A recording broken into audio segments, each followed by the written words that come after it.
This is the guts of a Marlin P. Jones Model 29319 PS power supply, although it's obviously a change in the model number because it's marked 9319 PS. And it's just a simple 0 volt to 5 volt or 0 volt to 15 volt linear variable output potential bench supply, just a 1 ampere analog panel meter for load current, USB DC power supply because it also provides 5 volts through this USB receptacle, although there's a data feed through to another USB receptacle on the back, and for binding posts. And there's just a simple 7-segment 3-digit LED display behind this window, and just a trim pot for adjusting the output potential, and a little clicky main switch. Again, because just a hard power switch like this is much cheaper to implement in something like this than a soft power switch. And considering that this thing was about $32, it's not very which is pretty cheap for a linear supply of this type. That's not surprising. And there's this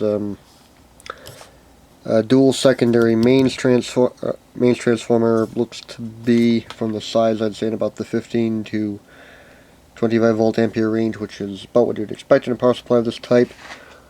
Back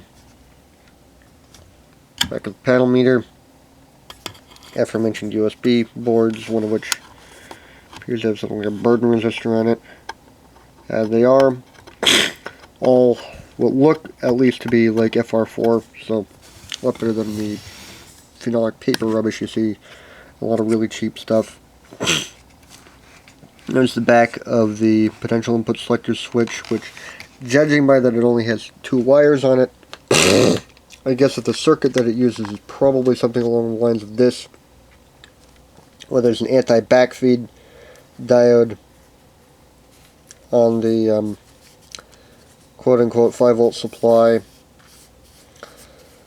because this 5 volt supply, obviously after all the regulators and stuff, because there's another 5 volt regulator on the board, that's what also supplies the USB jack, and I'm guessing probably all the control logic as well. And obviously you wouldn't want to be sticking 18 volts on it, because that's about what this would be at. Under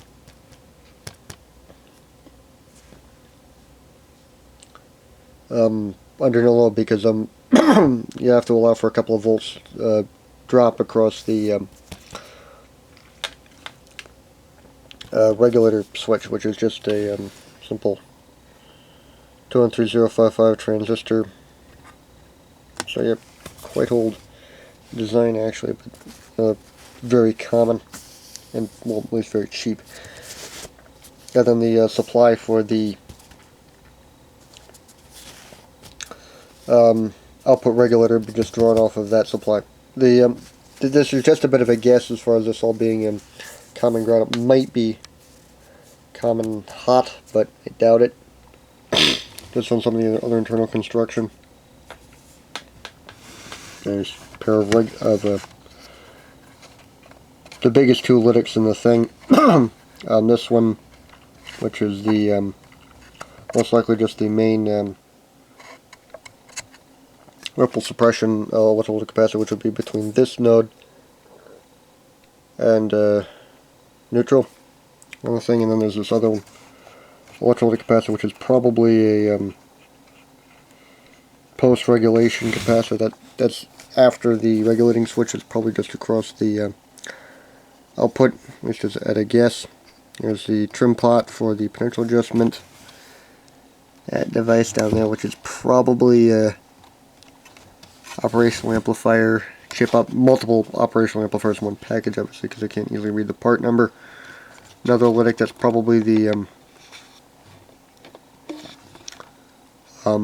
ripple suppression before the just a bypass cap before the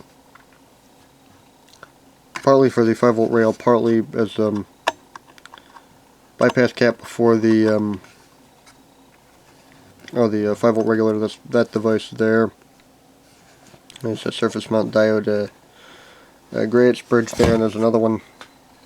You can only see 2 of the diodes because it's hiding behind this lytic.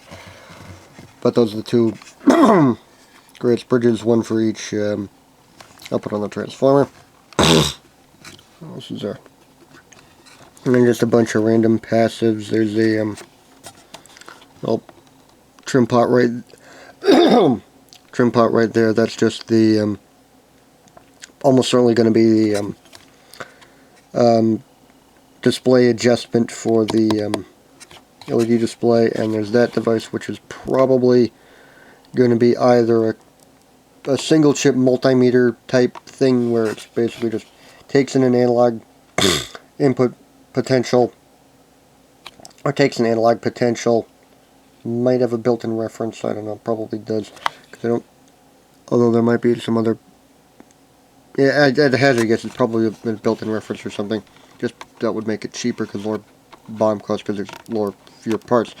That just takes in an analog potential, has an ADC in it, as well as the display conversion logic to convert the ADC output to something that can be displayed on a like an LED display like this uses, or a microcontroller that has an algorithm in it to do the same thing. It's a 15F204EA marked STC. There's a bunch of other guff on there, like it's the chip 1350, week 50 of 2013. It's fairly recent. But yeah, I mean, the part number is evocative of PIC series microcontrollers, except PIC 15s don't exist. So yeah, I guess it's probably just a single chip multimeter, various associated passives therewith. All those pins which are just for the display matrix.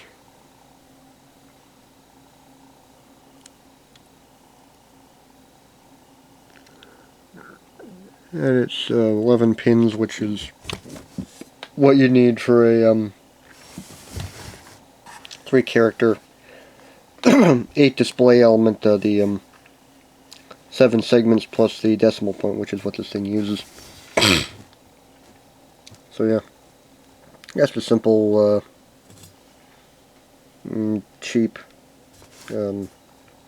USB supply or variable output linear supply. I'll probably also do a video on this in the near future, knock on wood, as far as what the output ripple is, but it'd be better probably than that switcher I reviewed.